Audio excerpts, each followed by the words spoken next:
desenvolvimento de ideias dentro da JUS. Mais ou menos. Ele não vai revelar os segredos, não. Enfim, o que eu tenho para falar isso, eu vou passar a palavra para ele. Boa noite, pessoal. Boa tarde. Bom, galera, o primeiro pedido aí era pra eu falar de empreendedorismo, né? Acho que o tema era esse. E como ano passado teve um evento, o Startup Week, eu fiz uma apresentação lá também. Eu acho que uma galera que já assistiu, pelo menos algumas pessoas, eu tentei assim não repetir, eu tentasse falar um pouco assim, abordar um pouco, só uma das coisas que eu falei lá, que é basicamente como surge uma ideia de um startup, sabe? Essa é um ponto do empreendedorismo, é um ponto principal. A gente sabe que ideia é 10% do negócio, mas é um requisito, né? É um 10% necessário. Ele não é suficiente, mas ele é necessário. Então o que é que eu pensei? Tem um artigo do Paul Graham, não sei se você conhece o Paul Graham, que é o cara que fundou o Y Combinator, é um puta investidor dos Estados Unidos. O Y Combinator é a incubadora mais bem sucedida do mundo, né? Incubadora, vocês devem conhecer o conceito. Pega ali as empresas, ajuda no início, fica com a share, depois essas empresas bombam, o cara tem um percentual lá No Brasil tá cheio, incubadora, aceleradora, tem de porrada. Então esse cara fez o Y Combinator, de lá, pra vocês terem uma ideia, saiu o Dropbox, saiu o Airbnb, empresas que hoje valem alguns bilhões de dólares. Então ele tem um artigo muito legal sobre como surgem as ideias de startup. É bem grande esse artigo, eu já passei lá com a galera toda lendo, ninguém lembra de tão grande que o artigo é. E aí eu pensei, pô, mas o que é que eu percebo também? Quando eu falo desse artigo e conto as ideias que tem dele, as pessoas meio que ficam, eu percebo que as pessoas não entendem exatamente os conceitos que estão ali, porque falta o exemplo, né? E a gente que teve a vivência vê aquilo muito mais claro. Então eu pensei em apresentar o JUS. Eu imagino que algumas pessoas aqui não conheçam. Quem já ouviu falar do JUS Brasil aí? Bastante gente. Mas aí, mais de 50% aí não ouviu falar. Então eu pensei em falar do JUS, das coisas que a gente fez, de mais ou menos como ele surgiu, como surgiu a ideia e tudo mais, vindo desde antes da empresa anterior que a gente tinha, para depois passar pelos conceitos, assim, eu fiz um resuminho desse artigo, passar por eles e fazer um paralelo entre o que a gente viu do JUS, o que a gente viveu no JUS e o que ele fala no artigo, mas tentando meio que dar uma base, exemplos reais de como que o processo de ideia acontece, que não é tão trivial. E por que esse processo, falar de ideias, de como surgem ideias também? Porque esse é o tema recorrente número 1, né? Todo mundo que encontra a gente e que sabe do JUS, sabe que é mais ou menos uma inovação, a primeira pergunta é sempre, mas como surgiu a ideia? E nunca é algo assim simples de dizer. Aí eu vou tentar mostrar mais ou menos o processo, certo? Vamos começar com... Foi mal. Vou começar com a história do JUS aqui. Então, o JUS Brasil surgiu em 2008, certo? Mas antes disso, a gente tinha uma empresa que chamava GOSP. Essa empresa foi uma ideia, veio de uma intuição de Daniel, que é meu sócio que está aqui, e ele percebeu que tinha informação na web, que estava na web, mas que o buscador no Google não encontrava. Então ele se perguntou, pô, por que o Google não encontra essa informação? Como assim? Que informação era essa? O que aconteceu com ele?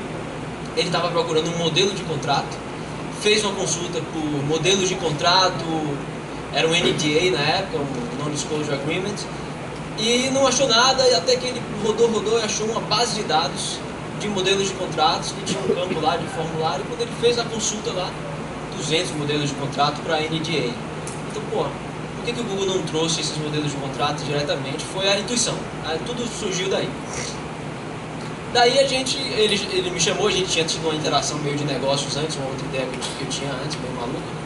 E aí a interação deu certo, ele me chamou, velho, tem esse problema aqui, vamos resolver. Ele é engenheiro, fazendo direito na época, eu cursava direito na Federal também, um colega de vocês aí. E vamos fazer, e eu fui no bolo, né? Achei que era uma coisa, ia dar uma coisa boa ali, teve um sentimentozinho de que tinha um problema relevante, a gente não tinha ideia do tamanho da coisa, mas entramos. E aí surgiu o GOSP. Qual era a ideia do GOSP? Era justamente indexar toda essa informação que o Google não indexava. Que informação é essa? Não sei se vocês conhecem como o Google funciona, mas ele basicamente, como é que ele acha a informação que está na web? Ele parte de um conjunto de páginas, um set de páginas, qualquer, um diretório, um demos da vida, e dali ele visita todas essas páginas e captura todas as URLs que ele encontrou nessa página. Dessas URLs ele vai visitar essas novas URLs que ele capturou e vai capturar as novas, e assim ele vai abrindo uma teia quase que exponencial aí no início e indexando a web. Mas o que acontece quando ele bate num campo de busca desse como no Find Forms? Ele não sabe interagir com esse campo para encontrar a informação que está ali dentro, esses modelos que estão lá. Então, o que o Google precisaria fazer? Fazer uma consulta nesse campo, como o Daniel fez, um modelo de NDA, etc. E aí vem os 200 modelos que ele poderia indexar. Mas isso os buscadores não faziam e até hoje não fazem. Essa camada da web, das bases de dados, é que a gente chama de web profunda ou deep web. Na época, né? Hoje até a deep web tem um conceito meio trash aí, dessa coisa do Tor, etc. Mas a gente está falando da deep web das bases de dados. Aí o que a gente descobriu? Pô, os estudos mostravam que havia 500 vezes mais informação na deep web do que na surface web. Tipo, pô, que problema massa, né? Tipo, informação de alto valor agregado com a informação de alto valor, super qualidade, então base de dados profissionais em geral, tinha base de dados só de paper de terremoto, base de dados só de decisões de tribunais, um STF, um STJ, esse tipo de coisa. E a gente estudou o problema, o que a gente tinha que fazer? Vamos correr a web automaticamente, aprender a interagir com todos os formulários de busca automaticamente, fazer consultas que vão retornando todos os documentos dessa base, indexar tudo quando o usuário precisar, a gente sabe para onde referenciar ele. De início, a ideia fez sentido, a gente começou a estudar um bocado de Information Retrieval, isso aí que é essa ciência que faz os buscadores, acabamos de cair nisso. Estudamos muito para descobrir lá, depois de quase 3 anos batendo nisso, todo tipo de recurso que a gente pôde angariar, a gente tentou, tipo CNPq, Venture Capital, todo tipo de coisa. Mas basicamente no final a gente descobriu que a gente queria atacar um problema que era 500 vezes maior que o problema do Google, a gente não tinha essa noção disso. Então era algo absurdamente grande para a gente fazer. A tecnologia era complicadíssima, apesar de que a gente estudou muito, chegamos bem perto de ter um protótipo assim bacaninha funcionando. Mas descobrimos também que ninguém ia investir dinheiro nisso, e esse era o tipo de projeto que sem dinheiro ele não ia funcionar. Você quer fazer algo 500 vezes maior que o Google, você precisaria ter 500 vezes o recurso do Google, imagina. Que na época já tinha 1 milhão de máquinas. Então a gente chegou nesse ponto de, pô, não vai dar, batemos em Vale do Silício, e aí descobrimos, a lição foi essa aí, ó.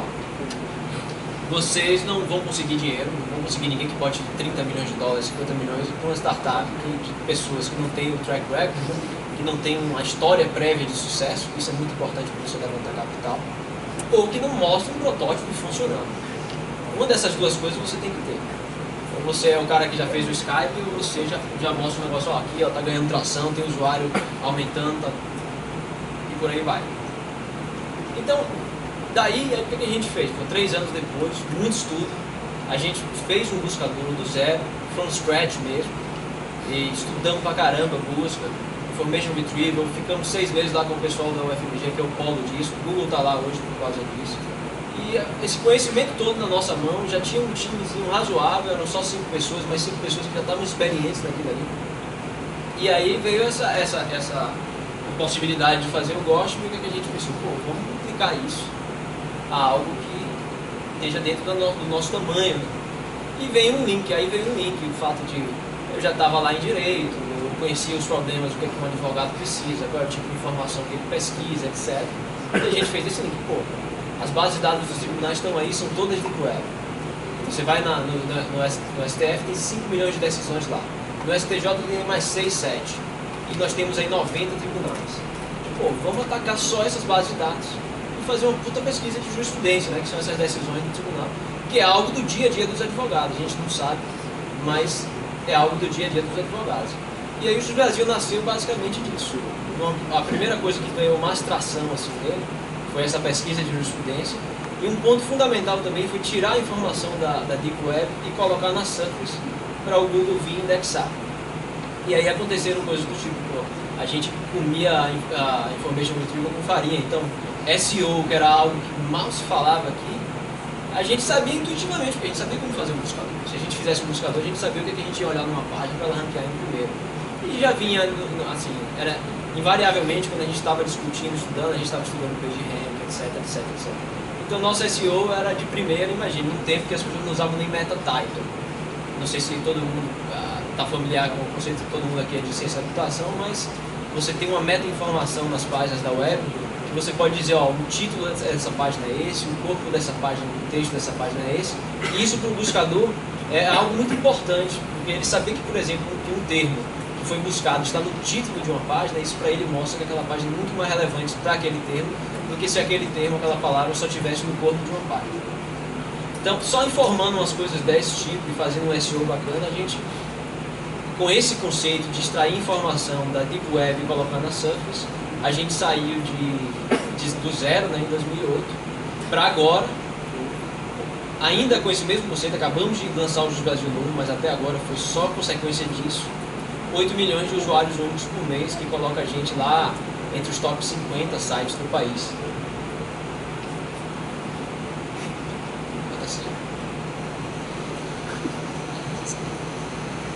Já vou entrar lá na página. Bom, e aí ganhou essa atração, surgiu o Jus Brasil, e o conceito base foi esse, foi pegar a informação da Deep Web, informação nesse caso produzida pelos órgãos oficiais, ou seja, informação que a gente podia utilizar da forma como a gente quisesse, e colocar isso para que os buscadores indexassem, para que nosso buscador indexasse, as pessoas possam vir a consultar. E tinha essa demanda reprimida aí que ninguém enxergava fácil, tipo, imagine, 8 milhões de pessoas por mês no site, que estão lá, a gente entre os top sites mais acessados pelos brasileiros, só com a informação teórica que o governo, teoricamente, devia deixar acessível para todo mundo. O que veio depois a gente foi percebendo que era de interesse não só dos profissionais, mas também de cidadãos comuns. E aí veio a parte de diários oficiais, que também é informação que está na web, esse tipo de coisa. Ali tem uma informação muito valiosa, que eu não vou entrar aqui exatamente no que é, mas tem informação que interessa desde o cara que tem uma clínica de saúde, a um cara que trabalha no mercado financeiro, é infinito, as aplicações são infinitas, saem no diário oficial. A gente não conhece porque era impossível de achar. O Jus Brasil está justamente tentando deixar essa informação mais acessível. De lá para cá, a gente tem tentado também agregar valor a essa informação. E aí estamos aplicando um bocado de coisa bacana, de machine learning, esse tipo de coisa, para pegar essa informação e deixar ela mais palatável ainda. Mas o básico para a gente discutir o processo de criação da ideia, de onde veio a ideia, foi esse aí. Eu queria passar essa mensagem só para dar o contexto do que eu vou entrar aqui. Beleza? Então, passando para o artigo do Paul Graham. Eu clico. Tá passando aqui. Vou botar full screen aqui, galera.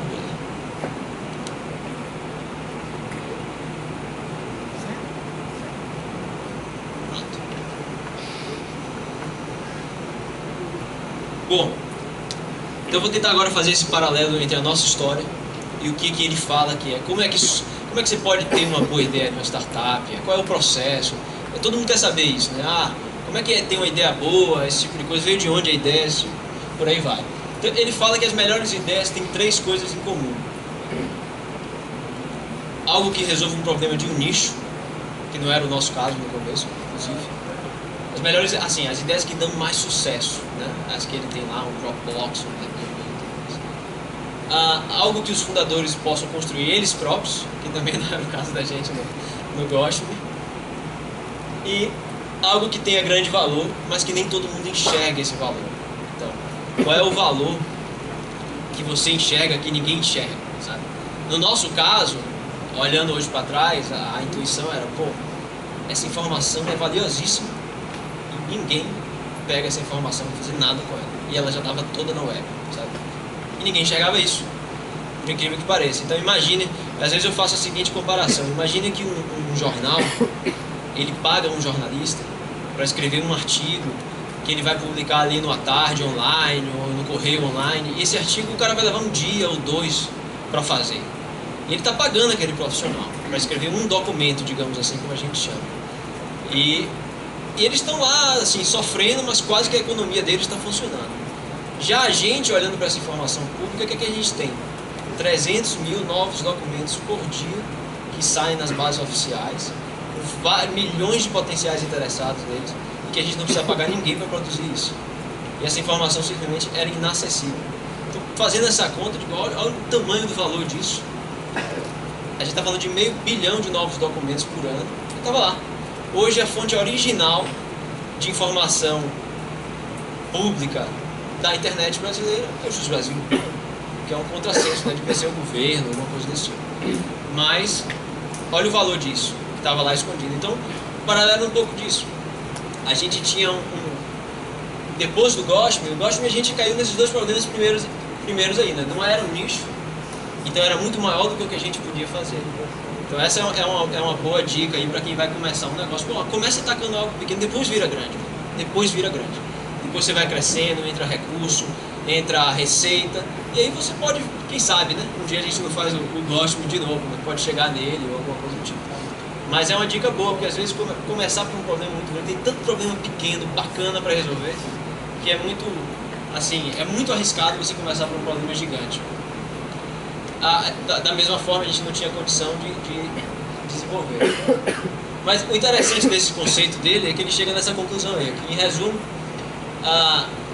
para você ter uma boa ideia, você precisa de algo que algumas poucas pessoas desejem muito, que outros não tenham enxergado e que você possa construir sozinho. O poucas que é interessante. Por que é poucas? Porque se for algo do tamanho do esforço que uma startup pode empregar para fazer uma primeira versão, que muita gente deseja, isso já estaria feito. Então, você vai começar por algo que tem interesse de poucas pessoas. Esse conceito é muito interessante, porque às vezes a gente já quer atacar uma coisa de um consumer, app, etc., fazer uma coisa gigante. Não, você pode começar no nicho. O importante é que aquelas pessoas desse nicho queiram muito o seu produto, mas dali você vai expandir. Agora, é interessante que você tenha em mente também uma forma como você eventualmente pode, quer dizer, é muito difícil ter em mente, ele até fala que você nunca sabe, mas uma forma de você dizer, como é que depois eu posso escalar isso para outras áreas e por aí vai. Mas a dificuldade é essa também, né? Você está lá, eu lembro que quando eu me perguntava, eu tinha essa coisa dos diários oficiais na cabeça, eu digo, mas essa informação tem valor mesmo? Eu ficava nessa dúvida. E se eu fizesse uma conta simples, às vezes eu teria percebido que, se tivesse um potencial interessado para cada documento, e claro que tem, alguns tem alguns tem 10, alguns tem milhares, uma lei, por exemplo, você já está falando de bilhões de potenciais acessos àqueles documentos. Mas tem essa dúvida, você não sabe direito, e você vai, no fundo você tem uma intuição. E é justamente o que o Graham fala. Ele fala, como saber se essa ideia tem mesmo valor, vai ser executada, se você vai conseguir sair desses nichos? E a resposta dele é, não se sabe, não tem um método para isso. O que ele fala? O que é que muita gente fala do setor aí? Se você é o tipo de pessoa certa, você vai ter a intuição correta, sabe? E aí eu queria fazer um adendozinho do que é intuição. Às vezes a gente fala muito de intuição. Eu vou dizer qual é o conceito que gira em nossas cabeças, pelo menos, de intuição. A gente andou uns tempos aí, quando a gente tinha um call center dentro da empresa, a gente estudou muito marketing, processo de vendas, etc. E tinha um livro bacana que era o Neuro Web Design, que fala muito de qual é o processo de decisão para a compra de um produto, como é que as pessoas decidem, o que é que influencia na decisão. E o que o livro mostra, basicamente, é que você tem seu cérebro dividido grosseiramente em 3 partes. O front, que é a parte mais racional, que processa cerca de 40 pedaços de informação por segundo. O meio aqui, que seria a parte mais emocional, ligada ao emocional, onde você processa mais ou menos 250 mil pedaços de informação por segundo. E você tem a parte mais primitiva, que eu não lembro o fundo aqui, eu não lembro o nome que ele dava, que é o que está aqui escaneando o ambiente, temperatura, se eu for me queimar aqui, se tiver um grito, um estalo de uma árvore, você está escaneando isso, e essa parte do seu cérebro funciona processando 11 milhões de pedaços de informação por segundo. Então você percebe como seu racional é fraco, né? O racional, no fundo, ele tenta educar essas outras partes, mas o processo de decisão vem sempre do seu inconsciente. E a intuição, é como a gente enxerga, ela está muito ligada a essa parte, que é a parte mais poderosa do seu cérebro. É por isso que ela não pode ser desprezada. Tem aquele livro também do Blink, etc. O Gladwell, o Malcolm Gladwell também faz um paralelo com isso. Mas, basicamente, o seu poder de pensamento mesmo está meio que no seu inconsciente. Por isso, talvez, esse papel fundamental da intuição. Só ela que vai te conseguir realmente te colocar assim, mais próximo de decidir corretamente numa situação dessa. Fora isso, você não sabe.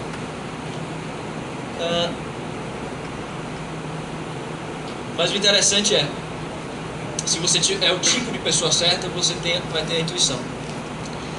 E o que ele fala? O que é ser esse tipo de pessoa certa? É estar na fronteira, é no edge, né? Você está top edge, como eles dizem. Então, se você está na fronteira de um campo que muda rapidamente, quando você tem a intuição de que algo tem valor, você tem muito maior probabilidade de acertar. Então, o interessante desses conceitos é isso. Você então, como é que eu tenho boas ideias de startup? Torne-se a pessoa que tem boas ideias de startup. Esse é o caminho. Como é que você se torna essa pessoa? Estando na fronteira do conhecimento do seu tempo.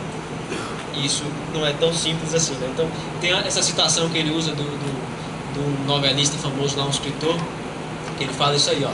Se você quer fazer a pintura, assim, uma pintura perfeita, é fácil. Se faça perfeito, depois só pinte, naturalmente, sabe?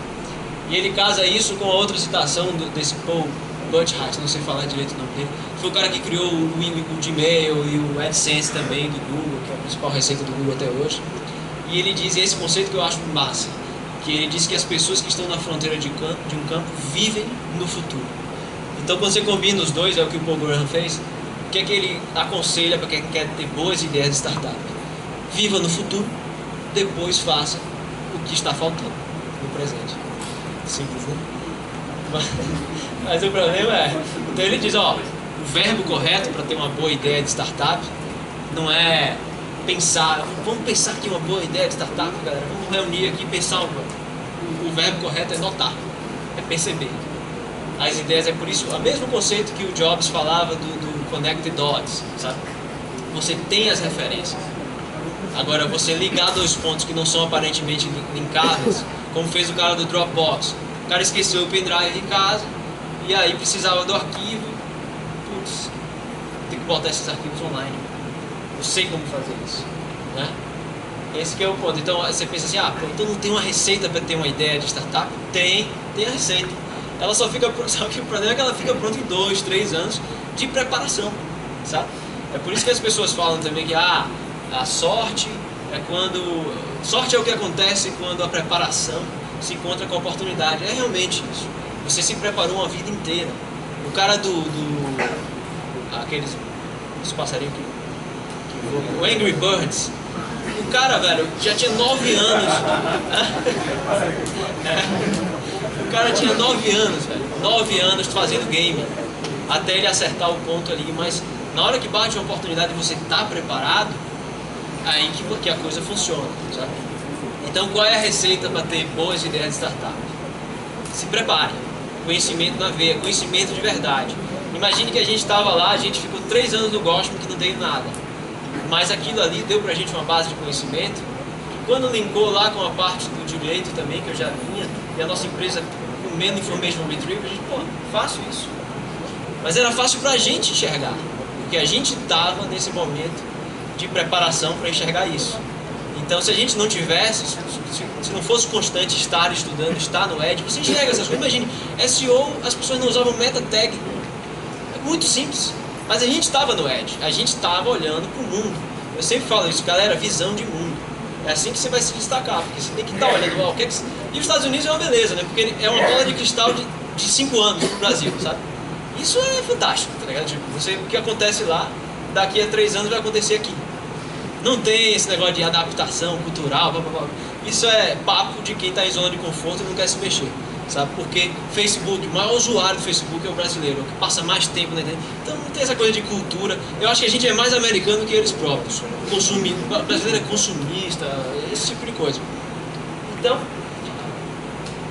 a receita é essa. Só para fazer fechar o Connect the Dots aqui, que eu acho bacana.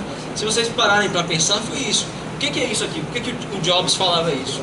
Que dizia, isso foi uma aula que ele deu no Stanford, que é famosa na internet, que ele dizia, bicho, o que é que faz uma grande ideia, uma inovação? É quando você linka 2 pontos que não são aparentemente linkados. Isso produz resultados bacanas. Por exemplo, isso é bom para a galera de software pra caramba, porque vocês têm um domínio que, se aplicado hoje a qualquer outro, praticamente, isso gera resultados fantásticos nos outros domínios.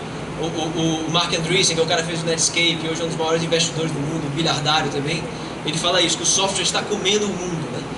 Porque como qualquer área que você aplique software hoje, ele vai trazer resultados extraordinários. Então você quer ter uma boa ideia de startup? Muito melhor do que você, eu vou estudar empreendedorismo, eu vvou estudar Lean Startup.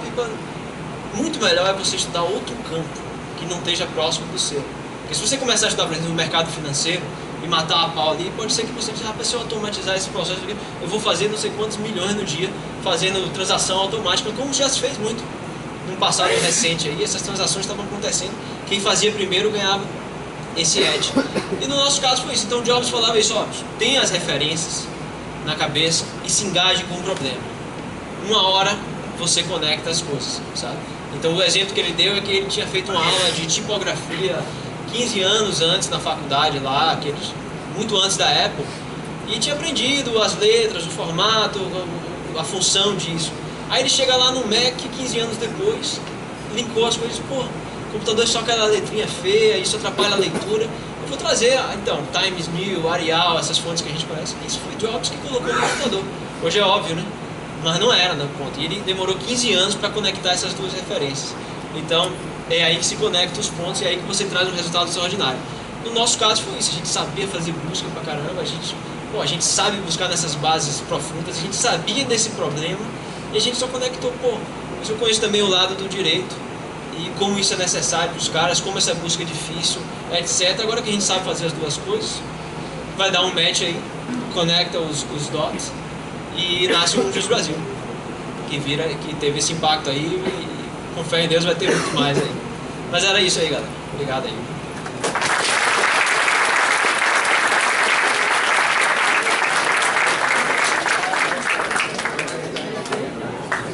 Bom, se a galera quiser perguntar qualquer coisa aí. Se tiver internet aí. Tô sem internet.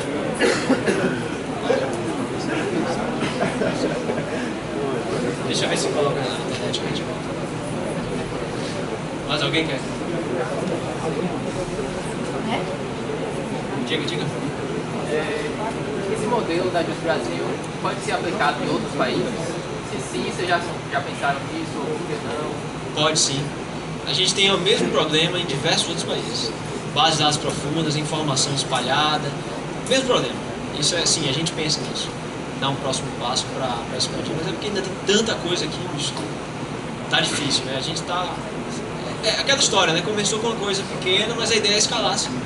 É bem parecido com aquilo que o Paul Graham fala ali. Mais alguém? E a monetização? Vocês têm muitos usuários, mas para monetizar isso, como vocês estão lidando? Porque o investidor não enxerga muito, mas... Sim. Acho que todo mundo ouviu, né? Perguntando como é que a gente ganha dinheiro. A gente veio até aqui com publicidade, né? E a gente tem evoluído bastante nisso, mas não é nem de longe o modelo que a gente está mirando. A gente está fazendo uma coisa bem legal agora no novo Just Brasil, que é uma geração de leads para advogados. Isso está funcionando muito bem. Então a gente fez todo um esquema para que as pessoas, quando cheguem lá e tenham uma dúvida e precisem de um advogado, que elas achem um advogado dentro da própria plataforma. E os advogados estão pagando para poder receber esses leads está funcionando. Mas tem mais uns... Hoje a dificuldade maior, posso dizer, é escolher qual modelo a gente vai atacar primeiro, porque a gente está com alguns no pipeline assim, que são muito bons. Uns mais desafiadores tecnicamente, e a gente fica naquela questão de será que a gente vai num que vai demorar mais de ser executado, ou que o risco é maior de não executar, mas tem alguns assim, no momento que você tem uma atração bacana, várias ideias vêm surgindo de... Isso é uma coisa legal dessa coisa da fronteira também que o pessoal fala. Quanto mais você entra, e por isso que é legal começar a fazer, mais você enxerga. Você se sente um pouco mesmo vivendo no futuro. Esse novo Just Brasil saiu agora, a gente ficou 3 anos trabalhando nele, ou seja, ele foi concebido há 3 anos e meio atrás quase. E na minha cabeça, nesses 3 anos ele já estava no ar, sabe? Tipo assim, eu já via ele funcionando e você respira isso, você vê isso o tempo todo, você fica imaginando, você vê as features de outros sites e outros benchmarks, você está vendo aplicado ao seu, você está na fronteira, sabe? Esse é o ponto. E aí fica uma série de ideias óbvias, que é o paradoxo da coisa. Como é que é óbvio, é tão... Né? difícil de se enxergar, mas essas ideias óbvias vão aparecendo e você... Aí vem o segundo passo, que é mais difícil ainda, executar. Mas a parte da ideia tem sua função também, tem seu valor, e eu acho bem bacana a forma como o Paul Graham definiu isso aí, porque não vai sentar e ter uma ideia, velho. É uma preparação de muito tempo para que a coisa surja com fundamento, né? Para que sua intuição bata no lugar correto. Mais alguém aí, galera? Então vamos completar então. Fala. Vocês têm várias ideias no pipeline, mas você tem a certeza de qual que vai dar mais jeito? Como vocês pesquisam isso? Não tenho, velho. Isso que é foda, né? É isso que é foda. Isso aí é difícil. A gente faz uns... A gente vai testando as coisas. É engraçado. Às vezes você acha que vai ser no caminho X, aí você investe tudo aqui, de repente o caminho Y que você deixou meio, daqui a pouco o caminho Y começa a pegar uma pressão sozinho. Porra, então, Y, caralho, tá ligado? A gente tem esse conceito do... Não é só a gente, muita gente top tem também, muita gente acha loucura, mas a gente não procura planejar mais do que 3, 4 meses. A gente não se acha vidente o suficiente para enxergar daqui a 6 meses, 1 ano. Que é uma loucura, porque na época que a gente fazia os planos de negócio lá do Gospel, pediam 5 anos, tá ligado? 5 anos é só mãe de nada. Você falou um pouco aí, mas como tem sido, desde quando iniciou, essa construção e a visualização daquilo que vocês julgam necessário para que o Justo Brasil continue a crescer, não apenas em termos de tecnologia, mas em termos de filosofia, de procedimento, de comportamento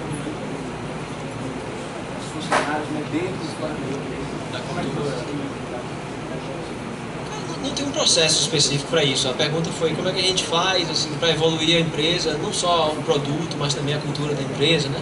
Isso, e a própria base do conhecimento, né? Como é que você tem visualizado tudo? Isso daqui é interessante, não sei para agora, mas talvez quem sabe isso daqui a uns 2 anos a gente vai utilizar isso. Sim.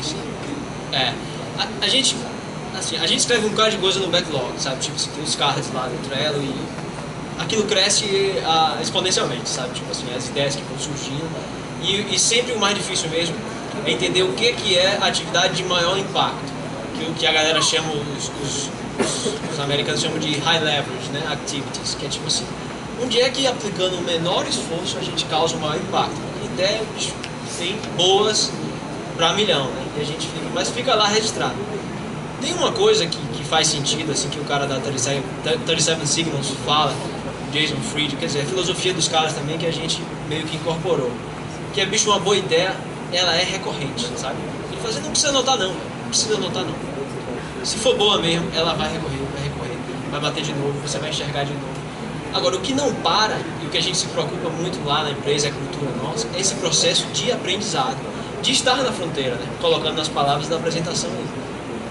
Daí tem mini processos lá, por exemplo, toda sexta-feira a gente para a empresa à tarde para apresentações, o próprio pessoal da equipe traz, alguém vai trazer um paper, ou vem alguém de fora, já veio gente do Google, gente da Globo, sempre que tem alguém pela cidade aí que pode dar uma palestra legal, a gente leva, que estimula, depois tem o bate-papo, tem um happy hour, mas toda sexta-feira é dedicada ao conhecimento, e segundo o Paul Graham aí, dedicada a estar na fronteira, sabe?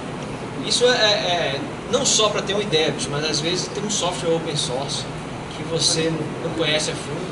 Você já ouviu falar, mas quando você não conhece a fundo, você não entende que ele pode resolver aquele seu problema X aqui.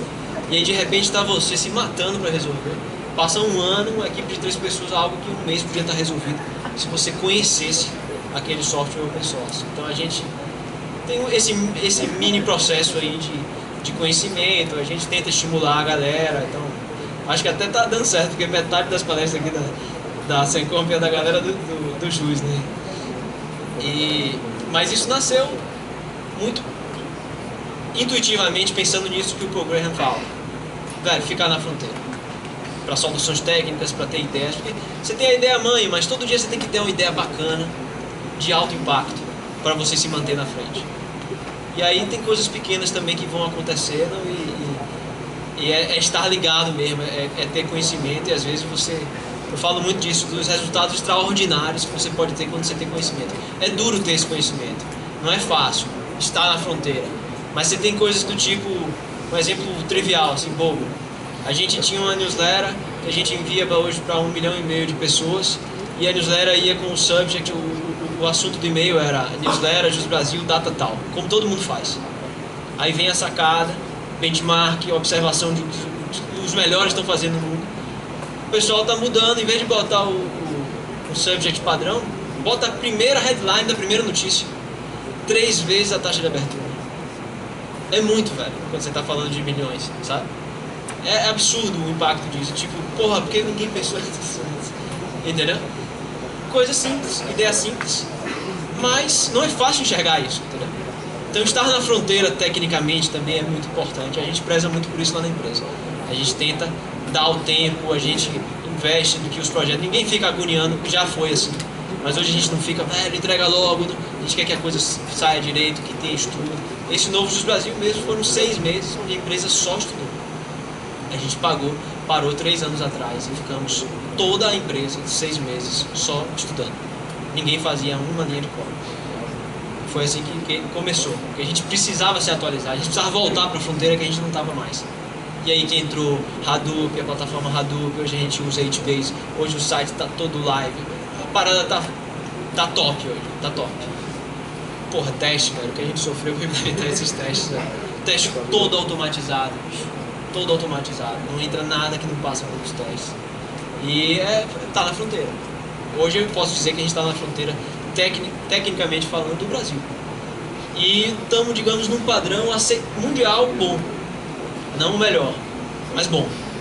O Argolo da HP estava descrevendo como é que o processo de teste da HP Barcelona, e o nosso está na frente do deles. Sabe? Então, tipo, fronteira, a ideia é essa. E é difícil. Tá? É muito distante do que a gente está acostumado a entender como estudo aqui. O que a gente pega na faculdade, o que os professores exigem da gente, a minha mesmo, pô, eu estudava de véspera e passava, que porra é essa? Não pode passar. Você não passa numa faculdade decente do mundo estudando de véspera, ninguém. O maior gênio do mundo não passa. Isso está errado. E a gente reclama às vezes do professor rígido. Também não adianta, tem uns caras que são rígidos e não ensinam direito, que é fogo.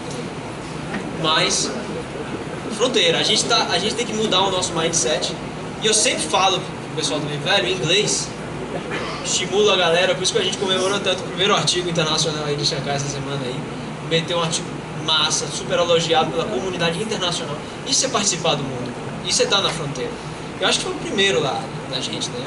É isso que a gente vem construindo há muito tempo. Mas as pessoas não conseguem o básico, que é ter o inglês para poder participar do mundo. Tem que ter, velho, tem que ser top. Se o cara lá do HBase, lá do Hadoop, está disposto a falar com você, você tem que falar com o cara. Mas não, você não fala porque não dá, não rola o chat. Você até consegue ler, mas você não consegue falar. Aí como é que você fica na fronteira assim? Então passa por esse processo. Primeiro, a preparação de ser cidadão do mundo, que a gente não é, a gente fica confinado a Salvador.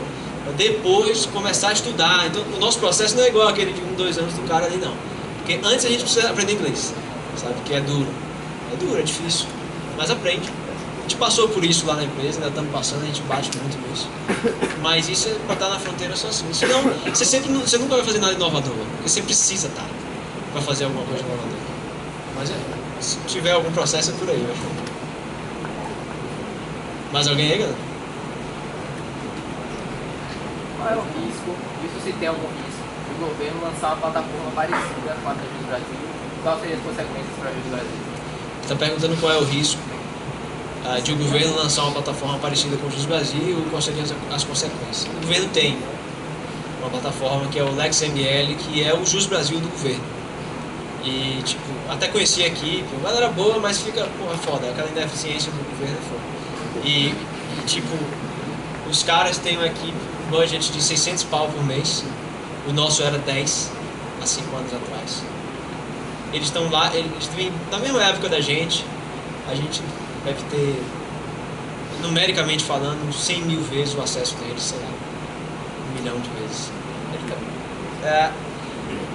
Assim, não assusta nesse sentido, sabe? Porque o governo está tão longe de estar na fronteira, nesse sentido que eu estou falando, tão longe. E todo mundo, até do meio de startup, fala, bicho, nem startup, nessas coisas de alta escala, etc. Esqueça concorrente, é você contra você. É você contra você. Não precisa nem olhar. Se você fizer um negócio bacana, bem feito, é você contra você. E aí, se o governo lançar, etc., a gente só perde se a gente for mamão, nós mesmos falharmos. Mas o governo tem.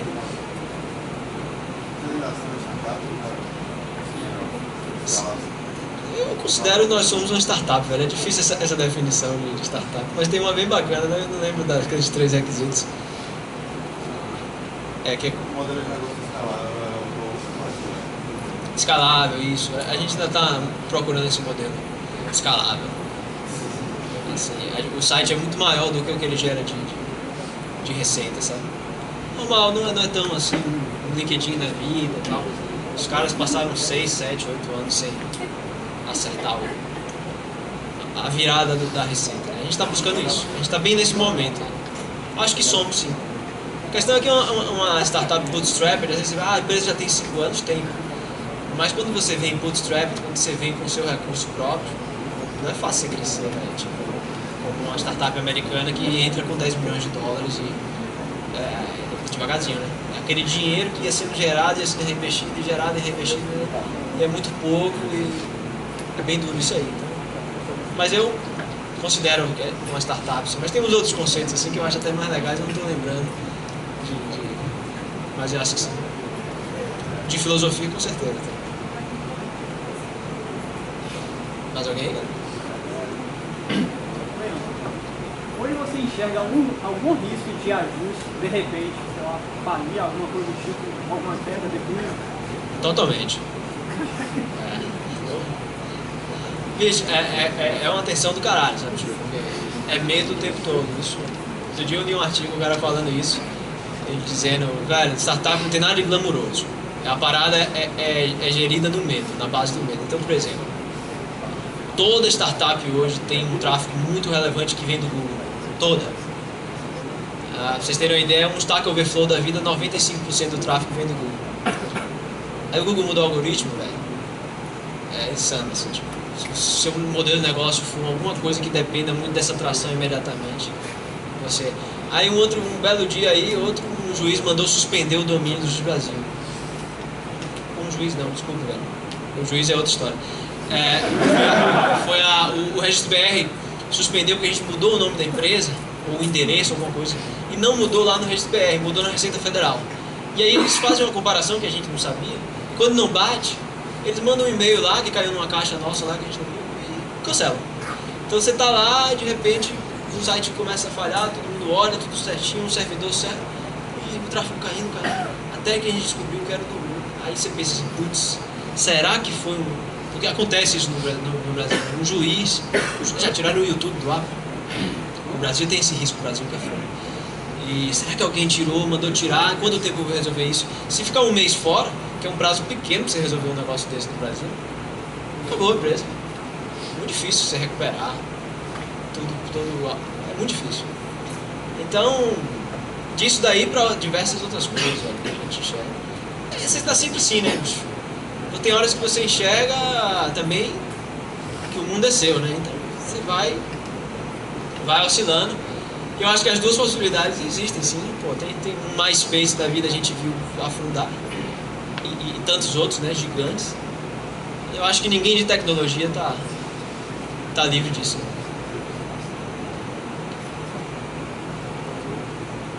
Eu queria saber em relação a algumas informações de vocês, o quão é profunda essa informação do ponto de vista da permissividade acerca dela, porque geralmente a gente tem a ideia de que tudo que está na web é permitido acessar. E como é que vocês tratam essa questão dessas informações e tal, se tem algum problema, alguma implicação negativa para a empresa? Tem gente que não é nem um pouco satisfeita com a informação que a gente tem no Brasil, certo? Então, desde as notícias, a gente também fez um Google News assim, da área, a gente pega notícias que os tribunais produzem, etc. E o tribunal chega lá e diz, ó, fulano de tal que matou cicrano foi condenado a isso e tal. Fulano de tal não gosta de que quando alguém digita o nome dele na internet, aparece que ele foi condenado por um homicídio, blá, blá, blá. E a gente recebe os processos disso, que é outro perrengue, assim, uma coisa chata do cara, a parte chata. E ganhamos todos, sabe? A gente teve aí agora umas 11 sentenças nesse sentido, todas, porque a informação é pública, ela é colocada no Diário Oficial, justamente para que todos tenham conhecimento, etc, etc, etc, etc. Então tem essa implicação assim, tem gente que não gosta, mas em termos de risco é pequeno. Já. Tá perguntando se já rolou uma ameaça, já.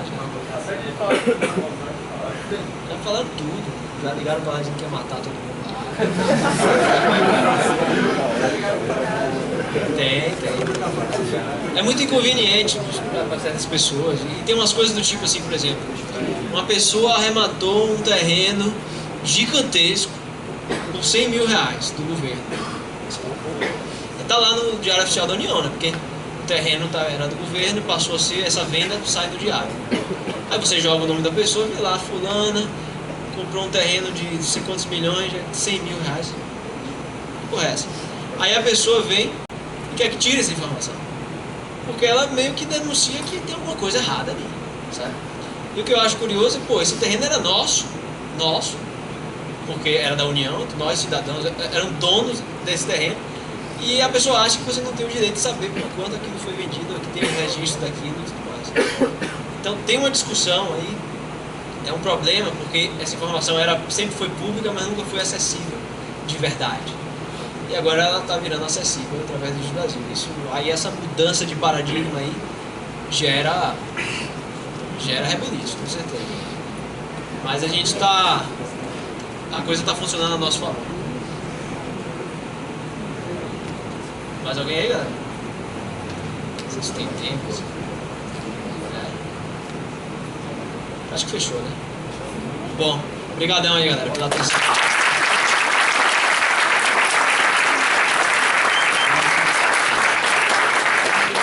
Obrigado, Rafael. Joga duro mesmo, até veio pontozinho nas perguntas aqui, nem bombeou. O próximo palestrante chegou, que é o senhor Arthur, diretor de inovação da FAPESB. Mas por enquanto que a gente organiza aqui, como eu sei que todo mundo está com fome, eu sei, a gente pediu 4 garrafas extras de café, então quem gosta de café pode sair, a gente só vai armar aqui rapidinho, bem rápido mesmo, preparar o notebook dele e tal, a gente já começa de novo. Então, espero vocês aqui a 15 minutos, ok?